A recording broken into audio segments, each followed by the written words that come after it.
আসসালামু আলাইকুম সুপ্রিয় শিক্ষার্থীবৃন্দ, তোমরা যারা এইচএসসি 24 ব্যাচের এবং সেকেন্ড টাইম প্রিপারেশন নিচ্ছ এবং প্রিপারেশন এখনো শুরু করো নাই বা ভাবতেছো ফিজিক্স সেন্টার্সের সাথে প্রিপারেশনটা শুরু করবা কিনা, বা আমাদের ফিজিক্স সেন্টার্সের ক্লাস যেহেতু জুন মাসের 1 তারিখের দিকেই শুরু হয়েছিল, তো এই এক মাস তোমরা আসলে পিছায় গেছো কিনা বা এটা কমপ্লিট করতে পারবা কিনা এখন ভর্তি হইলে, এই বিষয় নিয়ে আমি টোটাল ওভারঅল বিস্তারিত কথাবার্তা বলবো। আমাদের এই পুরা জুন মাসে আমরা কেমিস্ট্রিতে 3টা চ্যাপ্টার, ফিজিক্সের 3টা চ্যাপ্টার, ম্যাথের অলরেডি 3টা চ্যাপ্টার, ঠিক আছে, এবং বায়োলজির বেশ কয়েকটা চ্যাপ্টারে পরীক্ষা হয়েছে, মানে নিজে নিজে পড়ে পরীক্ষা দিতে হয়, এবং ইংরেজির একটা টপিক শেষ হয়েছে, ঠিক আছে, পার্টস অফ পিস এই টপিক্সটা ডিটারমাইনার, এই টপিকসগুলো মোটামুটি আমাদের শেষ হয়েছে এই পর্যন্ত। তো ভাই আমরা তাহলে এখন যুক্ত হইলে বা এখন যারা যুক্ত হচ্ছি তারা আসলে কিভাবে কভার করব বা এখন আসলে কভার করা সম্ভব কিনা, তাহলে এখন যারা যুক্ত হচ্ছ তারা তোমরা রানিং রুটিনটা ফলো করবা। তাহলে ভাই এই যে গ্যাপ পড়ে গেল, আমরা তো পিছিয়ে গেলাম কিনা বা অনেক বেশি পিছিয়ে গেলাম কিনা, তিনটা চ্যাপ্টার, ফিজিক্স 3টা, ম্যাথ 3টা, তারপর আমাদের কেমিস্ট্রি 3টা, ইংরেজির একটা ক্লাস হয়েছে, মানে একটা টপিক শেষ হয়েছে, 2টা ক্লাস হয়েছে। তাহলে এই ক্লাসগুলো কমপ্লিট করার জন্য তোমাদেরকে 5 থেকে 7 দিন আমরা রুটিনে সর্বোচ্চ হয়তো সবার কথা বিবেচনা করে আমরা 7 ডেজ মানে 7 দিনের একটা অফ দিব। এটা কখন দিব ভাই? এটা এই যে রানিং রুটিনটা চলতেছে আমাদের 2 তারিখ বা 3 তারিখ পর্যন্ত, এই রুটিনটা আমাদের আজকে আবার একটু মানে এডিট করে দিব। তো 3 তারিখ বা 4 তারিখ পর্যন্ত আমাদের রানিং রুটিনটা স্টপ হবে। এরপরে আমাদের রিভিশন এক্সাম 3 হবে, হওয়ার পরে আমরা 7 ডেজ একটা অফ দিব। অফ দিয়ে আমাদের একটা মান্থলি রিভিশন, পুরা জুন মাসে যা যা পড়ছি এই সব কিছু সবাই একসাথে কমপ্লিট করব। করার পরে আমরা এই 7 দিন গ্যাপের পরে আমরা একটা রিভিশন পরীক্ষা নিব 100 মার্কের, পুরা এক মাসের যতগুলা যা যা শেষ হয়েছে সবগুলোর উপর 100 মার্কের পরীক্ষা। তাহলে কি 7 দিন ভাই আমাদের কোনো ক্লাস এক্সাম হবে না? না, কোনো ক্লাস হবে না, কারণ ক্লাস হইলেই তোমাদের আলটিমেটলি ওই গ্যাপগুলো ফিল আপ করতে পারবে না। তাহলে 7 দিন ভাই আমরা কি করব? এই যে 7 দিনের মধ্যে ধরো 3 দিন বা 4 দিন পরে তোমাদের আরেকটা পরীক্ষা নিব, যদি এটা সম্ভব হয় যে মান্থলি রিভিশনের আগে আরেকটা 50%, যে তোমরা 3 দিনে যতটুকু কমপ্লিট করছো, মানে মান্থলি এক মাসে যা যা শেষ হয়েছে এর 50%-এর উপর একটা পরীক্ষা নিব।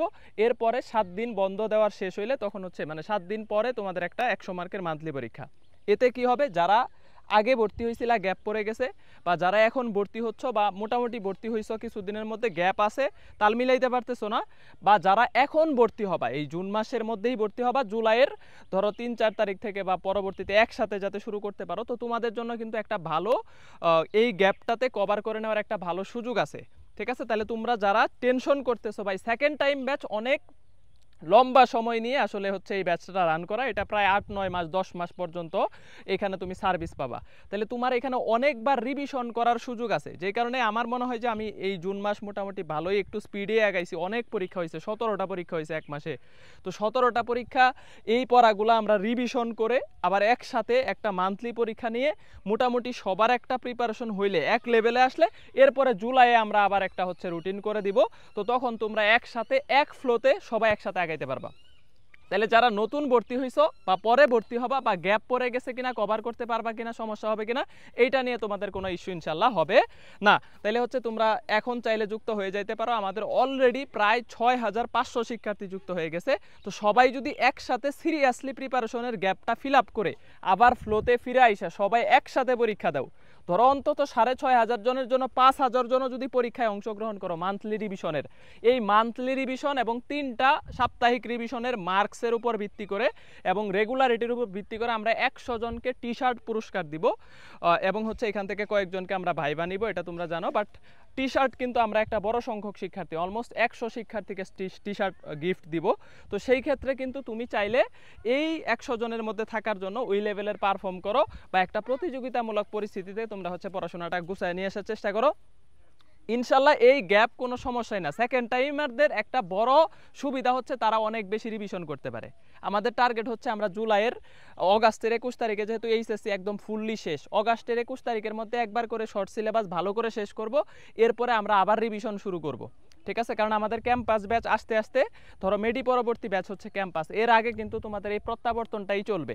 প্রত্যাবর্তনে কিন্তু তোমাদের একটা ভালো লেভেলের রিভিশন করার সুযোগ তোমরা হচ্ছে পাবা। তো টেনশন নেওয়ার কিছু নাই যে ভাই আমরা পিছিয়ে যাচ্ছি বা আমরা আসলে গ্যাপ ফিল আপ করতে পারবো কিনা। গ্যাপ যাতে ফিল আপ করতে পারো, আমরা যাতে আরেকটু স্লো আগাইতে পারি বা তোমাদের এই সুযোগটুকু দিতে পারি যে সবাই একসাথে আগাইতেছি, এই জন্যই কিন্তু আমাদের হচ্ছে এই আমাদের হচ্ছে উইকলি যে গ্যাপটা 7 দিনের একটা গ্যাপ মান্থলি এক্সামের আগে, এটা তোমাদেরকে দিচ্ছি যাতে যারা নতুন যুক্ত হয়েছে একটা ফ্লো নিয়ে একসাথে আগাইতে পারি। ঠিক আছে, বেস্ট অফ লাক। ইনশাল্লাহ আমরা হচ্ছে খুব সুন্দরভাবে একসাথে একটা ফ্লো নিয়ে আমরা হচ্ছে জুলাই মাসটা পার করব, বাট জুন মাসে যা যা হয়ে গেছে সব যাতে কভার করতে পারি। ভালো থাকো, সুস্থ থাকো, দেখা হবে ইনশাল্লাহ সেকেন্ড টাইমে কামব্যাকের পরে।